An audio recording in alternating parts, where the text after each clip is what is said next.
오늘은 좋은 성도 좋은 교회 설교 시리즈 두 번째로 마태복음 16장 15절에서 19절까지 말씀을 중심으로 복음을 전하는 교회라는 제목으로 말씀을 드리겠습니다. 예수님은 두 가지 목적이 있으셔서 이 세상에 오셨습니다. 하나는 우리의 죄를 용서하시고 우리를 구원하시기 위해서 오셨습니다. 마가복음 10장 45절에서 예수님이 이렇게 말씀하셨습니다. 인자는 섬김을 받으러 온 것이 아니라 섬기러 왔으며 많은 사람을 구원하기 위하여 치를 몸값으로 자기 목숨을 내주러 왔다. 그리고 또 다른 하나는 뭐냐면 예수님이 이 땅에 오신 목적 두 번째는 하나님 나라의 복음을 이 땅에 전하기 위함이었습니다. 누가복음 4장 43절에서 이렇게 말씀하셨습니다. 그러나 예수께서 그들에게 말씀하셨다. 나는 다른 동네에서도 하나님 나라의 복음을 전해야 한다. 나는 이 일을 위하여 보내심을 받았기 때문이다. 이렇게 이 복음을 전하기 위해서 이 땅에 그래서 교회가 세워진 거예요. 교회라는 단어가 그리스어로 에클레시아거든요. 에클레시아. 이 에클레시아가 무슨 말이냐면 예수님을 구세주로 믿음으로 부르심을 받은 하나님의 자녀들의 모임, 이게 에클레시아예요. 그러니까 아주 간단하게 한마디로 설명을 하자면 그냥 예수 믿는 자들의 모임, 이게 교회다라는 거예요. 그래서 마태복음 16장 15절에서 16절에서 베드로가 예수님에 대해서 이렇게 고백합니다. 예수께서 그들에게 물으셨다. 그러면 너희는 나를 누구라고 하느냐? 시몬 베드로가 대답하였다. 선생님은 살아계신 하나님의 아들 그리스도십니다. 여기 16절 말씀처럼 예수님을요, 하나님의 아들이시고 나의 구주를 믿고 그것을 고백하는 자들이 모인 곳, 이게 에클레시아, 즉 교회다라는 거예요. 베드로의 고백 같이 그런 고백을 하는 사람들이 모인 곳, 이렇게 주님을 믿는 사람들이 모인 교회는 예수님이 이 땅에 오신 목적처럼 복음을 전하는 교회가 되어야 합니다. 그러므로 이번 설교 시리즈 주제 중에 하나인 좋은 교회는 이 세상이 끝날 때까지, 그리고 이 세상 끝까지 복음을 전하는 교회, 이런 교회가 좋은 교회다라는 거예요. 그러면 복음을 전하는 교회는, 이런 좋은 교회는 도대체 어떠한 교회냐? 구체적으로 이런 좋은 교회는 어떤 교회를 우리가 좋은 교회라고 이야기를 하느냐? 그걸 좀 알아보겠습니다. 그래서 좋은 교회는요, 첫 번째, 믿음의 고백 위에 세워진 교회입니다. 믿음의 고백 위에 세워진 교회. 우리가 좀 전에 읽었던 마태복음 16장 15절에서 16절에서 베드로가 주는 그리스도시요 하나님의 아들이다 라고 말한 이 고백은요, 예수님의 신성을 고백하는 거예요. 신성. 그래서 예수님을 하나님으로부터 보냄을 받으신 하나님과 동일한 하나님의 본체시다라는 고백이에요, 이거는. 그리고 이 베드로의 놀라운 고백은 사람의 생각이 아니라 하나님이 알려주신 것이다 라고 예수님이 말씀하셨잖아요. 그래서 마태복음 16장 17절에서 예수님이 이렇게 말씀하셨죠. 예수께서 그에게 말씀하셨다. 시몬 바요나야, 너는 복이 있다. 너에게 이것을 알려주신 분은 사람이 아니라 하늘에 계신 나의 아버지시다. 그러니까 이게 얼마나 감사한 일입니까? 우리의 믿음의 고백이요, 우리가 하는 우리의 믿음의 고백이 우리 마음에 감동을 주셔서 하게 된 것이라는 거예요. 하나님이 우리에게 그 믿음의 감동을 주셔서 우리가 그 입술로 그 고백을 하게 됐다라는 거예요. 이게 왜 대단한 고백이냐면요, 그 당시에 베드로 당시, 예수님이 지금 베드로에게 물어봤던 그 당시에 세상 사람들과 다른 제자들은요, 예수님을 메시아로, 그리스도로, 하나님의 아들로 생각하지 않았어요. 사실은 그게 그 당시 세상 사람들의 풍토였었어요. 예수님을 그냥 한 명의 선생이나 그냥 현인 중에 한 명. 그래서 어떻게 얘기합니까? 마태복음 16장 14절에 다른 제자들이 예수님께 이렇게 얘기하잖아요. 제자들이 대답하였다. 세례자 요한이라고 하는 사람들도 있고 엘리야라고 하는 사람도 있고 예레미야나 예언자들 가운데 한 분이라고 하는 사람들도 있습니다. 그러니까 그 당시의 사람들은요, 예수님을 그저 그냥 유명한 사람, 존경받을 만한 선생 중에 한 명 정도로 생각하고 있을 때라는 거예요. 그런 세상, 그런 생각이 아주 만연하게 퍼져 있는 그 세상에서 하나님이 베드로에게 감동을 주셔서 주는 그리스도시요 하나님의 아들입니다라고 고백할 수 있었다는 게 그게 놀라운 고백이라는 거예요. 그래서 여러분, 지금 현재 세상도 그렇지 않습니까? 많은 사람들이요, 예수님을 구주로 받아들이지 않아요. 예수님을 하나님과 동등하게 생각하지 않아요. 지금 이 당시의 상황이요, 그 당시 상황하고 비슷한 상황이에요. 그저 우리가 요즘 믿는 예수님은 세상 사람들은 어떻게 생각을 해요? 좀 공자나 맹자랑 같은 비슷한 사람이라고 치부해버리잖아요. 예수님의 신성에 대해서 인정을 하지 않잖아요. 또는 하나님보다 낮은 분이라고 생각을 하고 있잖아요. 그게 대표적인 게 그게 여호와 증인 아닙니까? 근데 그런 상황에서 모든 사람들이 다 그렇게 생각하고 있는 상황에서 이렇게 주님은 그리스도시요 하나님의 아들입니다라고 고백하는 게 대단한 고백이라는 거예요. 왜냐하면 왜 이것이 대단한 고백이냐면요, 주님께서는 이렇게 고백하는 자들을 구원하시겠다라고 말씀하셨기 때문입니다. 그래서 로마서 10장 9절에서 이렇게 말했습니다. 네가 만일 네 입으로 예수를 주로 시인하며 또 하나님께서 그를 죽은 자 가운데서 살리신 것을 네 마음에 믿으면 구원을 얻으리라. 이렇듯 좋은 교회는요, 세상의 풍조와 억압에도 불구하고 끝까지 신앙을 지키며 예수님만이 나의 구주이심을 고백하는 자들이 모인 곳, 이게 좋은 교회다라는 겁니다.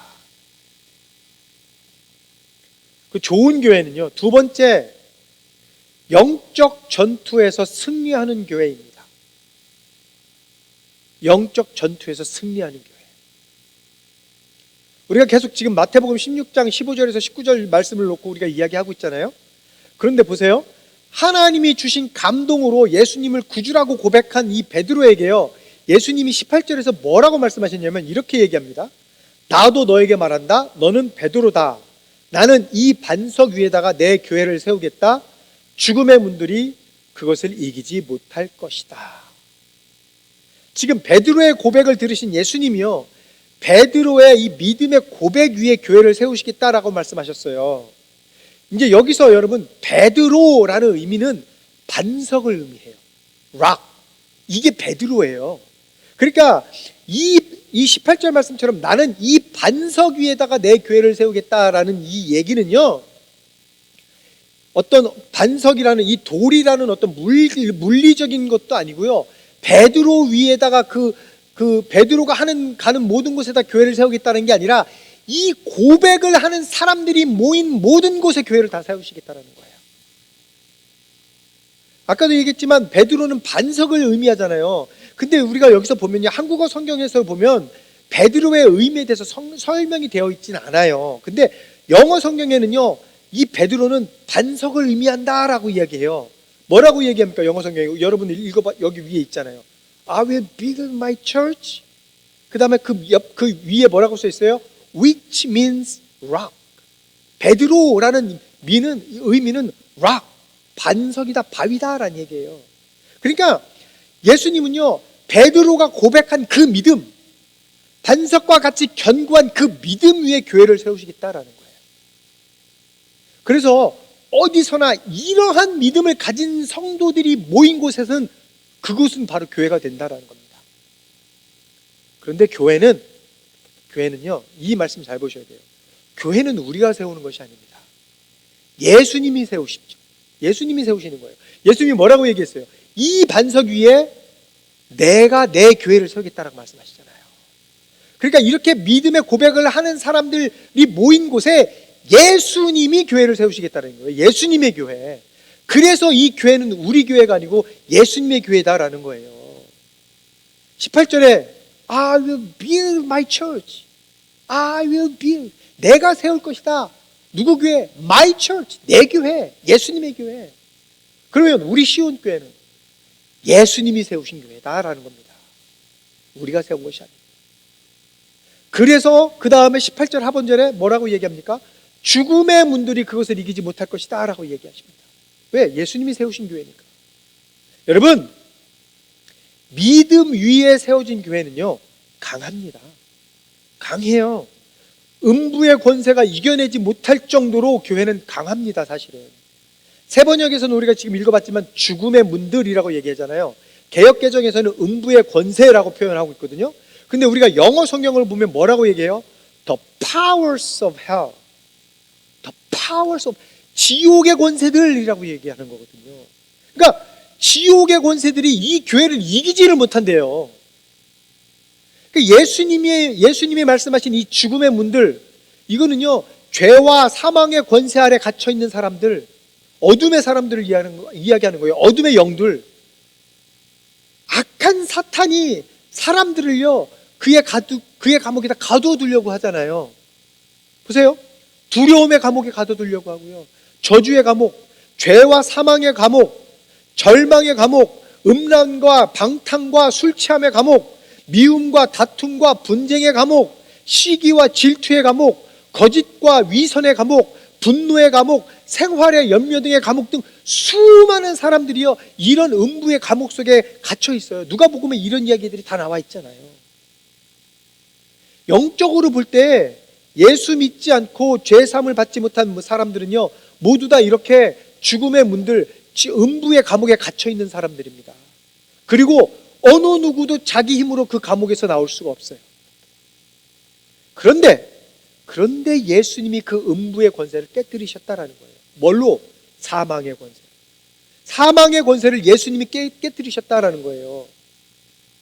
그래서 이제는요 예수님께서 세우신 교회가 예수님의 그 이름의 권세로 그 죽음의 문들을 부수고 들어가서 우리가 갇힌 자들을 구해내야 된다는 거예요. 이게 교회가 세워진 목적이잖아요. 근데 여러분, 왜 제가 이렇게 얘기를 하냐면요, 우리가 영적으로 볼 때 교회는요 방어형이 아니에요. 방어적인 모습이 아닙니다. 교회는요 공격형입니다. 굉장히 공격적입니다. 사실은 여러분, 구원이라는 단어는 방어적인 의미가 아니고요 공격적입니다. 구원이라는 의미는. 마태복음 11장 12절에서 뭐라고 얘기합니까? 천국은 침노를 당하나니 침노하는 자는 빼앗느니라 라고 말씀하셨잖아요. 침노하는 자가 천국의 주인이라고 얘기했어요. 여러분, 오늘날 교회가 이 능력을 회복해야 합니다. 세상은요 이 교회를 가리켜서 뭐라고 얘기하냐면 의지가 약한 사람들, 연약한 사람들, 또는 도피처나 피난처가 필요한 사람들이 찾아가는 곳을 교회다라고 얘기하고 조롱합니다. 교회가 그렇습니까? 아니요, 교회는 그렇지 않아요.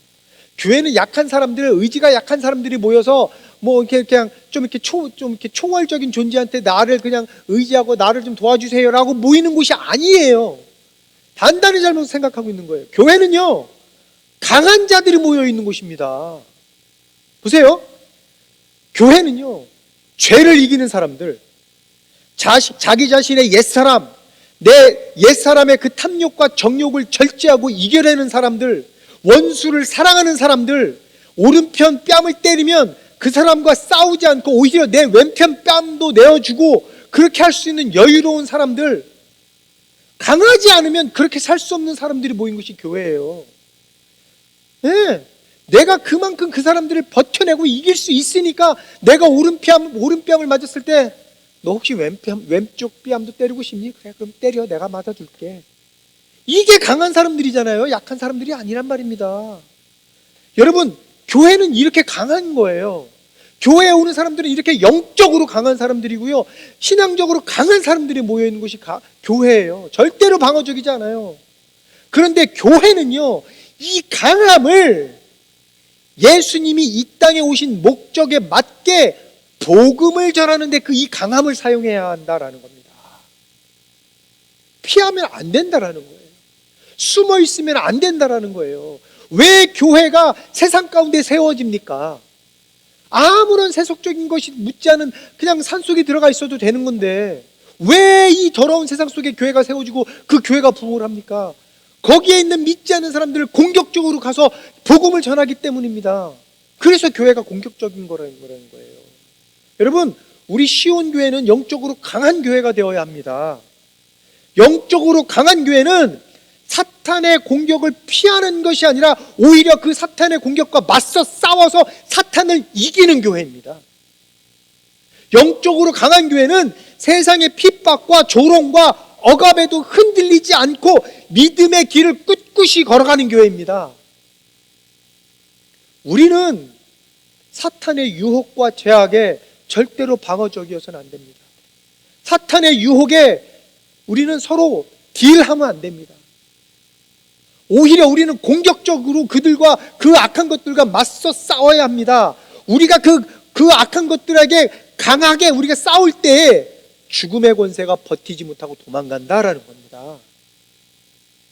그래서 야고보서 4장 7절에서 뭐라고 얘기합니까? 그러므로 하나님께 복종하고 악마를 물리치십시오. 그리하면 악마는 달아날 것입니다. 우리가 악마와 맞서 싸우지 않으니까 악마가 계속 우리를 흔들려고 하는 거예요. 오히려 정면으로 맞닥뜨리면 오히려 악마는 도망간다라고 이야기하고 계시잖아요. 그래서 우리는 이 마귀와의 영적 전쟁에서 승리할 수 있는 강한 교회가 되어야 된다라는 거예요. 이게 좋은 교회다라는 겁니다. 그 세 번째, 좋은 교회는 천국 열쇠를 사용하는 교회입니다. 천국 열쇠. 예수님이요 18절에서 반석 같은 믿음 위에 교회를 세우시겠다라고 말씀하신 후에 천국의 열쇠를 주시겠다라고 약속하셨어요. 마태복음 16장 19절에서 예수님이 이렇게 말씀하셨습니다. 내가 너에게 하늘나라의 열쇠를 주겠다. 네가 무엇이든지 땅에서 매면 하늘에서도 매일 것이요 땅에서 풀면 하늘에서도 풀릴 것이다. 이거는 분명히 예수님이 베드로에게 하셨던 말씀인데, 아까 말씀드렸다시피 베드로에게만 하신 말씀이 아니라 누구든지 베드로와 같은 고백을 하는 모든 사람들에게는 이렇게 천국의 열쇠를 주겠다라고 약속하신 거예요. 그러니까 여러분도 저도 여러분도 이 천국 열쇠를 소유하고 있는 사람이다라는 거죠. 그리고 우리는, 이 교회는 예수님을 고백한, 구주라고 믿고 고백한 우리 이 교회들은 예수님께서 주신 이 특별한 열쇠를 사용해야 한다라는 거예요. 이 말씀을 우리가 19절 말씀 보면 이 열쇠에는 무슨 능력이 있습니까? 묶는 능력이 있고 푸는 능력이 있습니다. 이것은 마치 창세기 12장에서 하나님이 아브라함에게 너를 저주하는 자를 내가 저주하고 너를 축복하는 자를 내가 축복하겠다라고 그 말씀하신 것 같은 그런, 이것은 저주와 축복에 관한 그런 약속의 말씀이 아니에요. 여러분 잘 생각하셔야 돼요. 그런 말씀이 아닙니다. 예수님이 지금 말씀하신 땅에서 어떤 것을 묶고 풀고 하고 하는 일은 누군가가 너를 저주하면 내가 저주하고 누군가가 너를 축복하면 내가 축복해야겠다라는 그런 의미의 그 말씀이 아니고요, 하나님이 교회를 세우신 목적에 맞게 사용하기 위한 그런 열쇠를 주시겠다라는 거예요. 다른 의미예요. 다른 의미. 무슨 말이냐면 지금 예수님의 이 말씀은요, 하나님의 말씀을 기준으로 너희가 땅에서 부적절하고 불법적이고 악한 것들을 묶겠다고 하면 하늘에서 묶을 것이고, 너희가 무엇이든지 이 땅에서 하나님의 말씀을 맡고 하나님의 말씀을 듣고 그 선한 것을 내가 풀겠다라고 하면 하나님께서 그것을 풀어주시겠다라는 거예요. 영적인 부분을 이야기하는 거예요. 우리의 삶에 있어서가 아니라. 그게 이게 얼마나 강력한 겁니까? 우리는 전쟁이요, 세상과의 전쟁에 있어서 나에게 잘해주는 사람에게 내가 복을 베풀고 나에게 못하는 사람에게 내가 그들을 저주하는 그런 삶이 아니라 영적 전쟁에서 승리하고 영적 악한 그 사탄의 관계를 묶는 그런 열쇠로 사용해야 한다라는 거예요. 그리고 그 어둠 속에 갇혀있는 자들을 풀어주는 그런 목적으로 이 천국 열쇠를 사용해야 한다라는 거예요. 방금 말씀드렸다시피 우리는 무엇을 묶어야 합니까? 악한 사탄의 관계를 묶어야 합니다. 어둠의 권세를 묶어야 합니다. 서로 다투게 하고 분열하게 하고 영적으로 부정적으로 생각하는 것들을 우리는 묶어야 합니다. 세상의 정욕과 탐욕으로 우리를 넘어뜨리려고 하는 이 악한 세력을 우리는 예수님의 이름으로 대적하고 그것들을 묶어야 합니다. 우리의 자녀들을 유혹하는 이 악한 악한 사탄의 세력을 우리는 묶어야 합니다.